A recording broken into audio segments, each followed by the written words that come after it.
مفسرین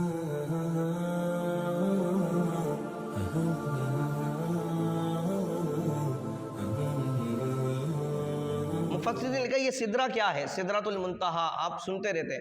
سدرہ جو ہے یہ ایک بیری کا درخت ہے جو 7ویں آسمان پر موجود ہے، اس کی جڑیں 6 آسمان میں ہیں، اور اس کے جو پتے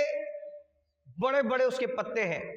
اور اس کے جو بیر، اس کے جو پھل ہیں وہ ایک مٹکے کے برابر جو ہے وہ اس کے پھل ہے۔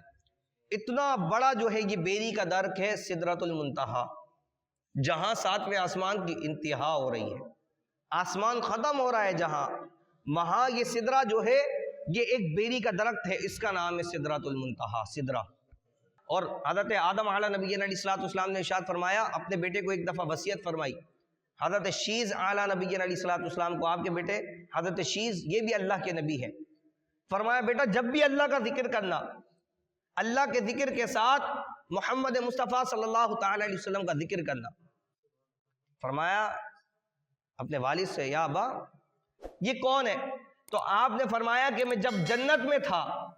جنت کے ہر درخت پر، یہاں تک کہ سدرۃ المنتہا کے ہر پتے پہ میں نے اللہ تبارک و تعالیٰ کے نام کے ساتھ محمد صلی اللہ تعالی علیہ وسلم کے نام کو دیکھا ہے۔ کہا اللہ تبارک و تعالیٰ نے جنت کی ہر نہر پر، ہر پتے پر، ہر درخت پر جو ہے وہ اپنے نام کے ساتھ محمد مصطفیٰ صلی اللہ تعالی علیہ وسلم کے نام کو جوڑا ہے۔ کہا میں نے جب وہ نام وہاں پر دیکھا تو میں نے جان لیا کہ یہ وہ ذات ہے جس سے اللہ تبارک و تعالی سب سے زیادہ محبت فرماتا ہے۔ اور بعض روایتوں میں لکھا کہ حضرت آدم علیہ نبی علیہ السلام کئی سال تک دعا کرتے رہے اللہ تبارک و تعالی سے، اپنی لغزش کی دعا کرتے رہے، معافی مانگتے رہے، لیکن جب حضور علیہ السلام کو آپ کو یاد آیا وہ نام، تو جب آپ نے اس نام کی برکت سے اللہ تبارک و تعالی کی بارگاہ میں دعا کی تو اللہ تبارک و تعالی نے آپ کی دعا کو